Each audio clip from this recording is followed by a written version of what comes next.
And following the Swiss bank announcement, the euro collapsed against the Swiss franc on Thursday, and it maintained that low of 0.99 on Friday, so staying relatively stable.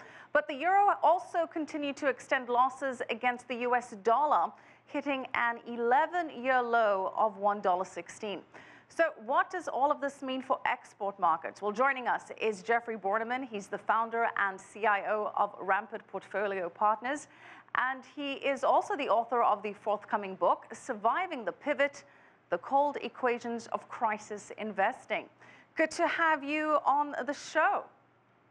Hi, Michelle. Thank you so much for having me back. All right, Jeffrey, many investors believe that with a franc so strong, Swiss companies will struggle to maintain export levels and to be competitive. The CEO of Swatch Watches, Nick Hayek, called the decision a tsunami for Switzerland's economy. How do you think this will impact Swiss exporters? I think this is a theoretical win for the Eurozone. I think that this is probably will hurt a lot of the mom and pops in Switzerland, but they are generally multinational companies, and I don't see this as being a big deal for them in the long run. You don't see it as being a big deal, but the Swiss stock market certainly has an impulse reaction that it is. It continued to slide. It was down 6% today. That's on top of the 9% that it fell on Thursday. Do you see the Swiss market weathering this? Yeah, I do, only in the sense that the world needs some hard currencies. And I think that this move by the Swiss, keep in mind that it was right up until last week when they swore that they would never do this. So it was a real shock to everybody, but the world needs a hard currency. And this, I believe, was a good step by a central bank to say the buck stops here. So how long before Swiss companies and investors in Swiss companies start to feel a little more at ease? That's a good question, and we don't know. The real problem here is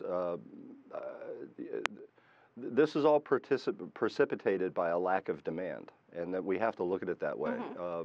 When people don't remember that it was just last October that Alan Greenspan came out and said, not only is gold real money, but that demand is dead in the water. And he wasn't talking about just the United States, he was talking about worldwide demand. So now you're going to start seeing central banks decouple from each other and go and protect their home turf. I think this is a good move.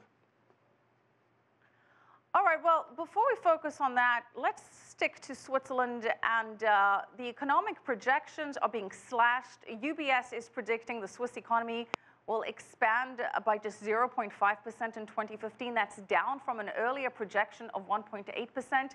You still think this is a good move by the Swiss central bank? That's a good question. Somebody has to take the medicine somewhere, and the Swiss are not going to go down the road of European QE. And the news all day today regarding QE and the expectations of it coming out of the ECB for next week, the Swiss didn't want to have anything to do with that, and this is how they dealt with it.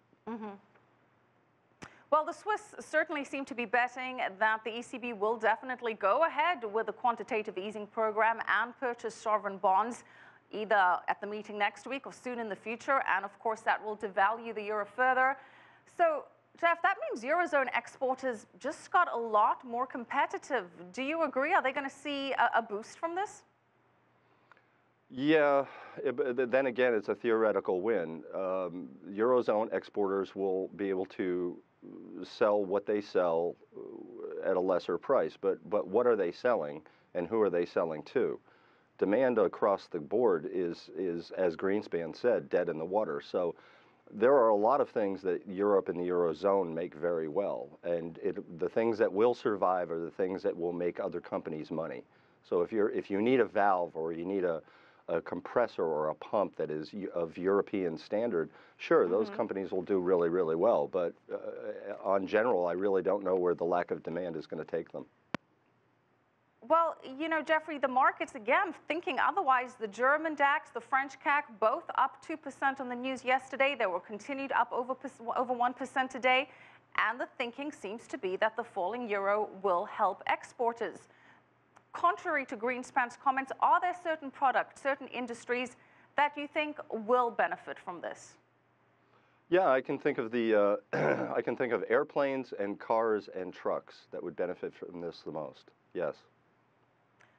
All right, Jeff, we want to know, what does this mean for the US dollar? What does this mean for US exporters? It's a boon for U.S. exporters as well. Keep in mind that the dollar is continuing to climb. Uh, we really have to wait and see. I think this portends more U.S. QE is what this means, and the fact More that the stimulus from the U.S.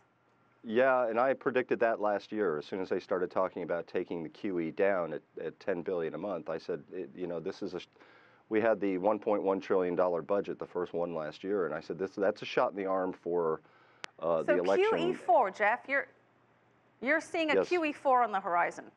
Yes, All right, I am. wow. Unfortunately, we're gonna have to leave it there. Unfortunately, we're out of time. But Jeffrey Borneman, thank you so much, founder and CIO of Rampart Portfolio Partners, saying a QE4 is on the horizon.